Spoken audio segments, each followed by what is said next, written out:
Because you only have a finite amount of emotional energy, okay? And therefore, you need to know where to spend it.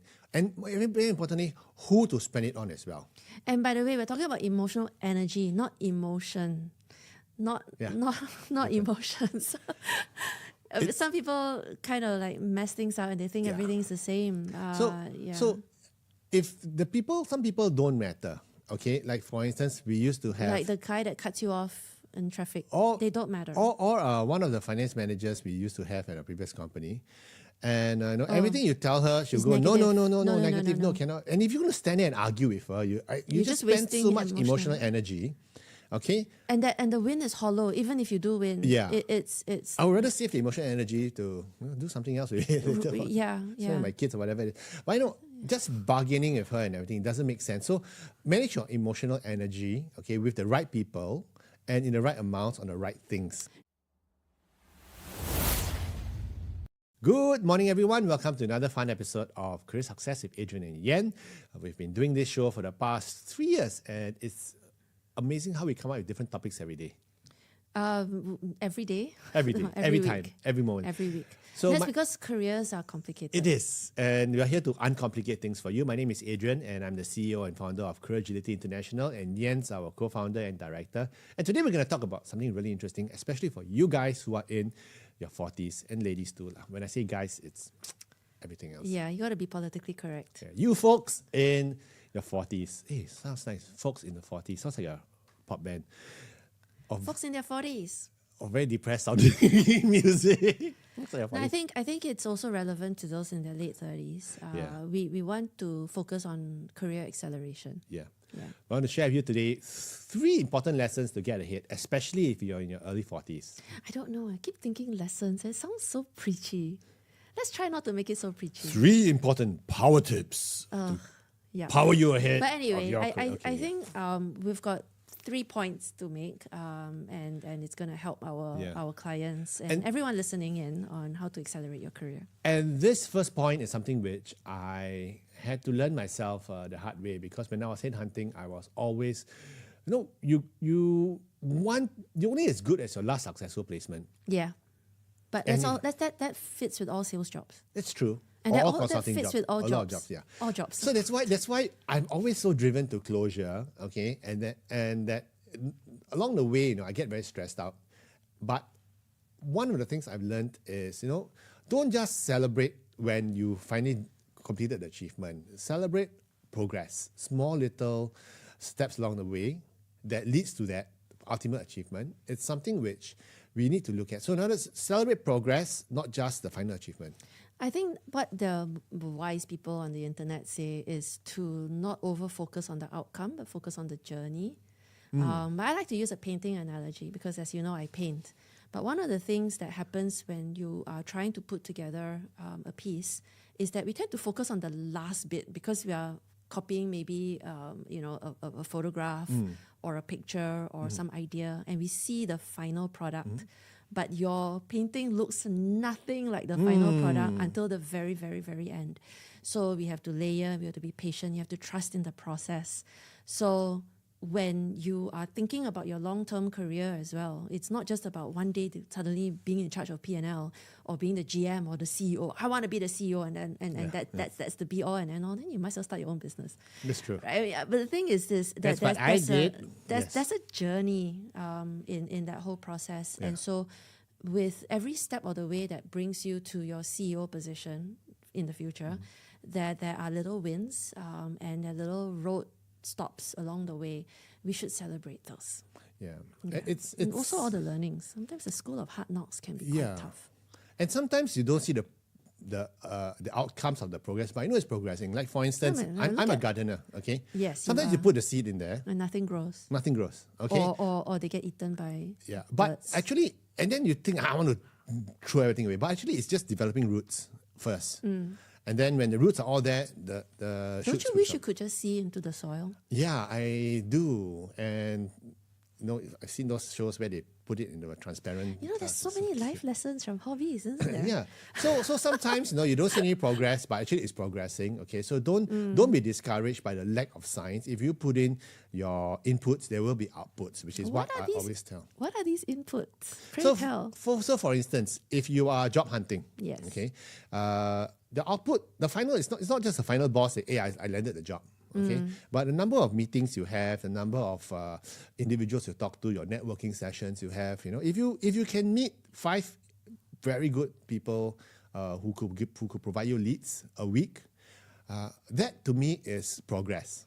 I also think attending interviews, whether they get whether they convert into an offer, is still progress, because with every interview you get a little bit better, a little bit sharper. Yeah, and all you need is just one.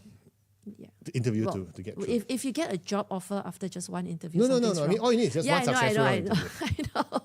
Well, you just need to have, but you have to, put the input in, and so you need to have conversations in order to get the interview. True. Then you need to get multiple interviews to get the offer. True. And so on and so forth. But right? with every experience, with every person that you talk to, with every interview you attend, your introduction's sharper, your narrative's better, your storytelling is sharper. So and also maybe you get progress. a bit calmer and you don't give a shit anymore. You mature and you get desensitized to the emotions. Yeah. Because that's what sometimes throws us off, because we get all anxious about the in a bunch. interview. Yes. Yeah. So I think that's good. Did you just say it? Yes, I used it. Yeah, I've toned down my other sentence I used, if you didn't notice that. But anyway. I did. Yes, yeah, no. Okay. But how do you celebrate the progress? One of the things which I personally do is I create micro milestones. Okay, like for instance, remember when we were writing that book? Yeah. Yeah, each time you finish one chapter, it's like, okay, off, or or we just frame the contents of the chapter. Okay. I don't recall ticking any boxes, because I feel like when I think our milestones were kind of there but kind of vague. Checking off boxes on the to-do list just gives me a lot of stress, because I had boxes. I needed boxes. I'm not a fan. You did not see the boxes, but I had boxes on the wall. Okay. Okay. In your home study lah. Yeah. So I had to get so. I just remember a lot last minute. Everything with Adrian is last minute. Yes. So anyway, so how do we get ahead? Again, baby steps. You guys are going to be okay if we focus on the baby steps. And sometimes, don't fret too much if you felt like maybe you're taking 2 steps back, because sometimes we need to take 2 steps back in order to see the bigger picture and then move forward again. And sometimes course correct. So baby steps is best for course correction, because if we just jump into something and we realize that we've jumped too far, we can't swim back. So the baby steps, just in case things go wrong. When things go awry, it's all right as well. Fun story, yeah. So I'm right now growing these, those pumpkins. Halloween pumpkins, the big orangey American ones. Okay. Not our usual Japanese green ones, right? Okay. I don't know what your usual Japanese green, but you've been showing me pictures of your butternut squash. This is a special one. Right. The real big Halloween orangey ones. I hope you have a big pot. Yeah. I bought the seeds from the US. Okay. And how much did you pay for the seeds? $4 a seed. Stupid thing. $4 a seed. It was a special. They call it heirloom seeds. Okay, which is not from your Monsanto type seeds. Anyway, have they sprouted? So of the 6 that I bought, only 2 sprouted. Okay, and 2 have grown up. Did you have to put them in some wet tissue paper and put them in a dark place? No. This one just put it in. It's not as messy as an avocado. No. Okay. Hope for the best. 2 grew up, were so nice. They're about this tall right now. Okay. Yesterday, 1 snap. What happened? Big wins. Big win. Snap. Broke in half. And I was about to throw the whole thing away, crying. But I realized that there's one little tiny shoot just going out at the side. See? Okay. So I believe that what happened to the other 4 seeds? All didn't germinate. So yeah. So anyway, they're a very expensive experiment. $4 times 6 seeds. Yeah. So plus shipping. Plus everything. So stop reminding me. But the point is, sometimes things do break off. Okay. It will grow back. Okay. So don't just give up. That's what the progress steps are for. Yeah. Don't give up. So it will fix itself. And I'll update you guys in future episodes what happened to my Halloween pumpkin. There's another phrase that you were saying, and I remember this. You were like, there are very few problems that you can't just throw money at. So you can always throw more money at it and buy more seeds or get better. Yeah, exactly. Get more. I mean, you can try and throw. Sorry, just throw money at the problem. Throw money at the problem. will Yeah, go you'll go away. away. Just buy more seeds. Sorry, that's not. And that's interesting not a good because advice. because it comes on to our second piece as well. Is a lot of people think they want to manage time. Manage money. Manage time or manage money, but a lot of time is not what you should be focusing on. It's energy, Yes. especially if you're in your 40s. Yeah. One of the things I've learned is that yes, time is a finite resource, Yes, it is.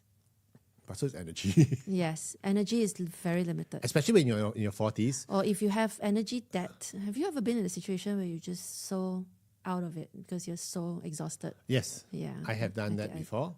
Yeah. And therefore, when you're in your 40s, you need to not just manage time, you need to manage your energy as well. No, you need to put your coffee intravenously. And there are two types of energy which we want to talk about.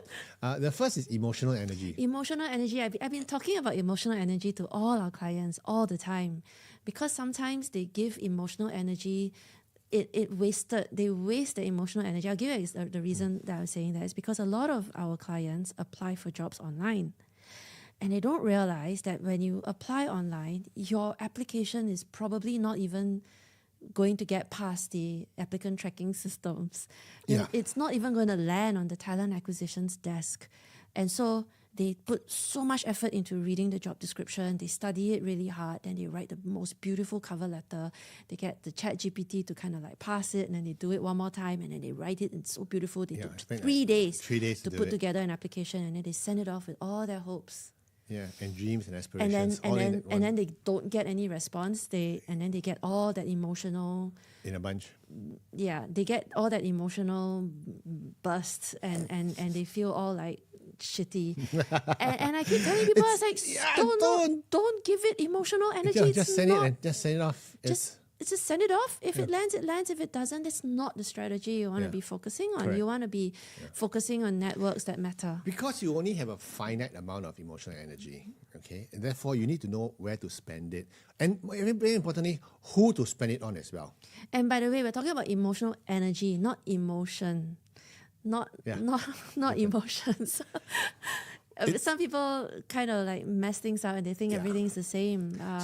So if some people don't matter, okay? Like for instance, we used to have like the guy that cuts you off in traffic, they don't matter. Or one of the finance managers we used to have at a previous company. And everything you tell her, she'll go, no, negative, no, cannot. And if you're going to stand there and argue with her, you just spend wasting so much emotional energy, okay? And the win is hollow, even if you do win. Yeah. It's I would rather save the emotional energy to do something else with it. Spend my kids or whatever it is. Why not? Just bargaining with her and everything doesn't make sense. So manage your emotional energy, okay, with the right people and in the right amounts on the right things because it's a finite. You're the one that quantity. introduced me to the concept of the emotional vampire. Was it Yes. the What was we it, do- was it called the what- yeah, energy vampire? Energy vampire. Energy vampire. It was from a What We Do in the Shadows is a comedy. it's a Netflix thing. Is it a Netflix thing? I don't know. I know but it's a Tilda Swinton thing. Yes. And it was funny. So It's there are the people that you meet. what- Taika Waititi? Yes. There are some people that you meet that just drain you, and there are some people you meet that gives you energy. If you pay attention to that, you'll notice where your I have a rule emotional of energy thumb. is going. I have a rule of thumb as to who you want to spend your energy on, okay? There's an old saying, it's called, some people bring joy wherever they go, I remember. others whenever they go, okay? So for the people who belong to the second bucket, they don't spend too much energy with them. Okay? Yeah, Because they don't just waste your- zap don't you. waste your energy. Yeah, and I have a nagging feeling like the energy vampire story. They thrive on sucking your energy out. There are also those that thrive on spreading bad moods. Yeah. Because bad mood really spreads. There's this Calvin and Hobbes comic that I like. And Calvin was in a bad mood and Susie comes along. She goes like, "Good morning, Calvin." And then he goes, "What's so good about it?" And he was like, and then she gets all angry. And then he was like, "Oh, nothing cures a bad mood like spreading it around." Oh no. So Oh no. I like that. And it's free, so you can I just spread grew it up around. on it. Yeah. So, and there's also brain energy, okay? As you get older, your brain energy, you get wiser, but you may not, and the amount of thinking that you do may be deeper, second order type thinking, okay? Which requires a lot more energy as well. So my recommendation is this. If you know, for instance, you have a big project in the afternoon which requires very intensive discussions, both emotional and brain energy, you don't pack another brain energy activity in the morning that's going to zap you so that you go for the second meeting dry. Oh, you're talking about the processing power. frontal cortex, Yes, the processing one that power. requires your analysis Yes. and your active listening. Yeah. And that's actually a very energy draining. It is. It burns. You need a lot of sugar because your brain thrives. Fat. That's why thrives I eat, on sugar. That's why I eat pork rind. Anyway, before a brainy activity, sugar is like, and coffee. Yeah. Sugar and coffee. I think what you're I eat saying butter is that sticks. there are some presentations that I've worked on that require a lot of study, and you need to remember the details, and you need to have your facts, especially one of your big Channel News Asia interviews. You need to know your facts and all that. So yes, don't have another meeting before that. I mean, just manage your correct. time. So manage. Yeah. So your emotional energy and your brain energy, you need to watch it. And where do you get the energy from? You get it from recharging. Okay, from decompressing, recharging. Take the afternoon off, nap. I don't know. I me, feel it like works for me. the thing is this: when I try to settle and try to decompress, I end up on YouTube, and then I end up on a rabbit hole of But videos. for as long that as you're on your sometimes- OSIM chair, you're fine. Sometimes you don't get a chance to actually To rest. decompress. Okay. So my answer to that is yoga. Yeah. And I think that's really important. So the third thing I want to share with you as well is to build your tribe. Okay, it's very, very important advice. Whether or not you're identifying bosses on whose coattails you can ride on. Well, more like building a relationship where you can count on air support and air cover. Okay, and when he gets promoted, I mean- you can ride on along with him. I mean, I like the air cover story better. Okay, I like the ride. Your peers, exactly, also very important. Those who have skills that you don't have Yep. and talents that you don't have. And you can learn from them. Okay, like Yan and me, we complement each other very well because there are things you can do that I can't do and I don't want to do, and vice versa. Okay, so you are better with a team than you are alone. And That's true. And the third group of people that you want to build your tribe with are those upcoming talents, the younger ones that you see with a lot of potential, and you can mentor them. And if you mentor them well, they become your minions. The thing about building tribes, we all have groups of friends. And just want to say that sometimes it's also important to prune Yeah, that's true. certain groups so Yes. that you do not get, You know what they pulled say, down. right? It works You're with, the like, you're the leaders. average. You're the average of your Yeah, 5 closest yeah. buddies. Your tribe is consisting of not just your professional affiliates, but also your friends, because they're also your emotional support. Yeah, and then if they drag you down, energy vampires doesn't And work. also the ones that build you up. So when it comes to important lessons for the 40-somethings out there, bear in mind 3 things. Celebrate progress, not your achievements.